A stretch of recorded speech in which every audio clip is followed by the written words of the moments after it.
Hi, I'm Dr. Ramona, and I'm with my sister, Dr. Renee, and we are the Rolle Twins. Our purpose is to meld science with ancient wisdom in downloads that offer healing. So that's what we do. And because we're very interested in the work of Dr. Joe Dispenza, we noted that he had just released his new volume called Inspire Volume 1.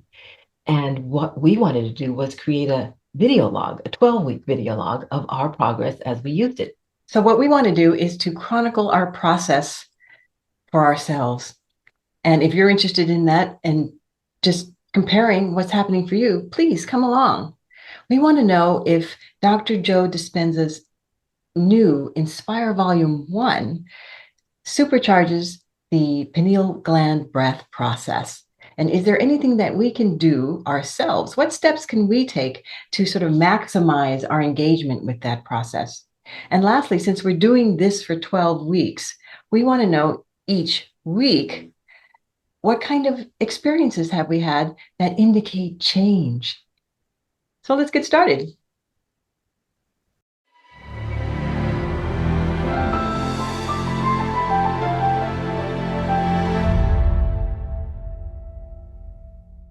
Okay, hey, so we're back and let's talk about what happened in week one. This is our inaugural week, and I know we have a theme, pull it in, lock it down. So in that vein, what happened to you? How did you start out?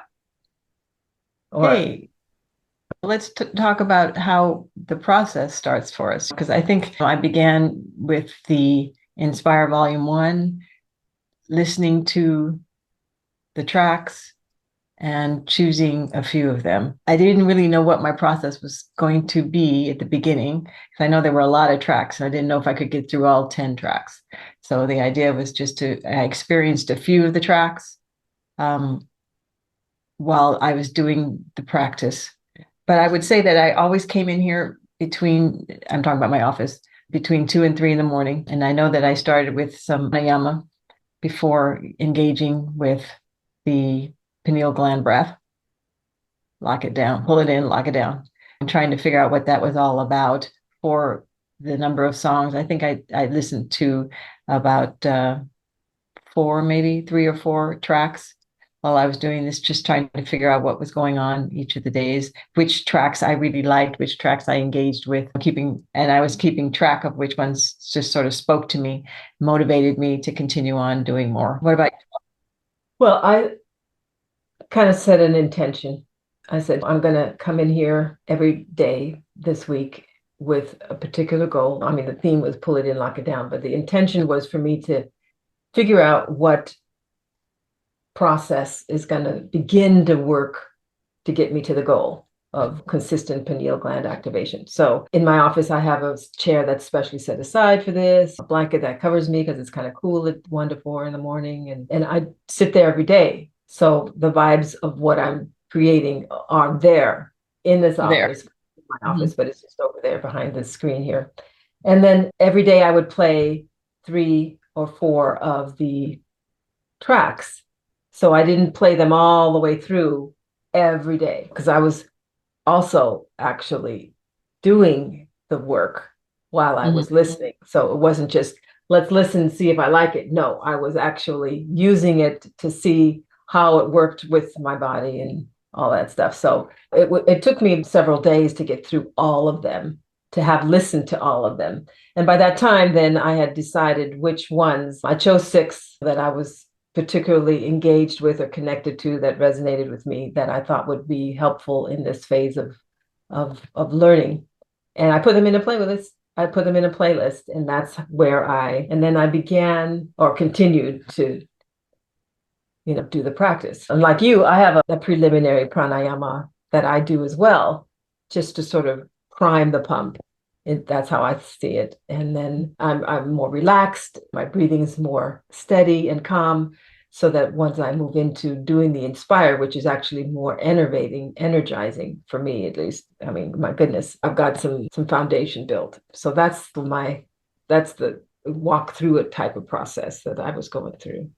Right. So just to finish that up, then after the uh, tracks after doing the tracks, the pranayama, doing the inspire tracks, I did do the blessings of the energy centers, volume 10, not 9, volume 10. I guess in some ways it's sort of after that breath and the excitement of that breath, it is calming, regardless, to change your focus from the sixth chakra area down to all the way down to the bottom and work your way up from the root chakras.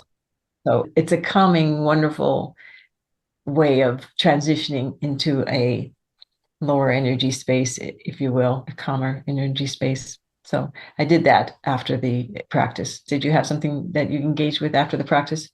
I did, because though we haven't talked about the actual work of doing the breath, but no, afterwards, after doing that, I needed a break. I needed a physical break. And so I do maybe 45 minutes to an hour of oming and sort of move into a Zen alpha state that is very calming and soothing. And actually, having done the breath allows for me to move into it with greater ease because I'm exhausted. So let's talk about the actual practice then. Okay, go ahead. How did that feel? I found it to be, I mean, oh my goodness. Like I said, we're doing a lot of things. We're listening to new songs. Do you like it? Do you not? What is he saying to do in the breath? To what degree do we have to follow along? All of that is going on this week. So there's a lot of dysregulation. Yes. A lot of disquiet. But what it helped me to understand is that, yeah, I'm going to have to get the rhythm under control. I'm going to have to learn what that means for me to move the body from the perineum to the pineal gland. How and what are the transitions that are going to be happening for that to work? And how do I achieve that in a way that's slow and steady and inevitable, right? So this week was not slow, steady, and inevitable. It was more like disjointed and stop and go and putt-putt. No, okay. So I can't say it's putt-putt because I got hot. One of the experiences that towards the end of the week, and I'm not going to say any of this was a coordinated effort, but I did create a significant amount of heat in the process. So to me, that was like, okay, so that's great. Heat to me says that there's a change that's happening, that the body is experiencing a influx of energy, which then is transmuted into heat. I mean, if it's influx, heat coming in from the quantum, or I am raising my frequency and letting heat to dissipate outward. So whichever way, I don't know which one it is, but I really wasn't concerned with which one it is, just the fact that I was getting really warm. So I took that as a win, that I am changing my state. And that is what we're trying to do, learn how to play this instrument of consciousness that we have. We walk around in one musical state, and we want to move into another, one that is more coherent and more melodic and more musical than the one that we've experienced on a daily basis. So heat is an indication that change is taking place, and I took that as a win. I think that I found that the tracks that resonated with me were, I mean, the fact that they do, you like the music, the international flavor of the different songs, at least for me, was helpful because I'm very motivated by rhythm and the sensory experiences on the body that rhythm produces. So I like to listen. If it's music that I like to listen to, then I don't really need much more than that in order to get into it, right? And that was a really important part for me. I needed to know that, yes, there were tracks that I particularly resonated with. And yes, that I could listen to them as often as I chose to, and that they would energize my efforts. They would support me as I learn this new technique. Yeah, exactly. I found that to be really important. And one of the benefits of having these different tracks available is that I can choose them, get used to them, anticipate hearing them, because that's the way I enjoy music when I get into it. I'd like to hear it again. I like to hear this song because I know what it feels like. like, right? Yeah. Like. Right. And so to Really, have in the background with Dr. Joe's voice helping you along, nudging you forward, reminding you that you should take another breath, even if you're feeling a little too tired, that kind or of just thing. go get it again, go get it again. And that's great. Because it pulls you forward, pulls you on to move that invisible line of, oh, I just don't have it a little bit further. Because every single time you move it a little bit further, you sort of recognize, oh, there was space. And there always seems to be space in which to grow or to move, and having the words that come along with the song and the songs that you really want to hear in the middle of the night, or in the middle of the morning, I should say. I mean, I don't think I would get up to hear things I don't want to hear. I mean, I would.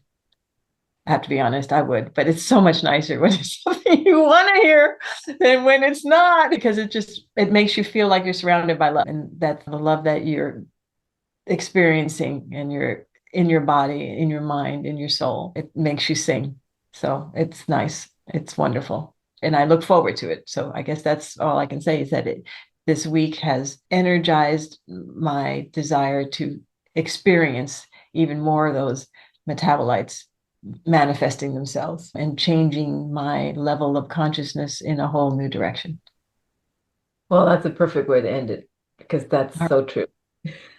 All right. So we will see each other next week. week. Take care. Bye. Please take a moment to subscribe to our channel.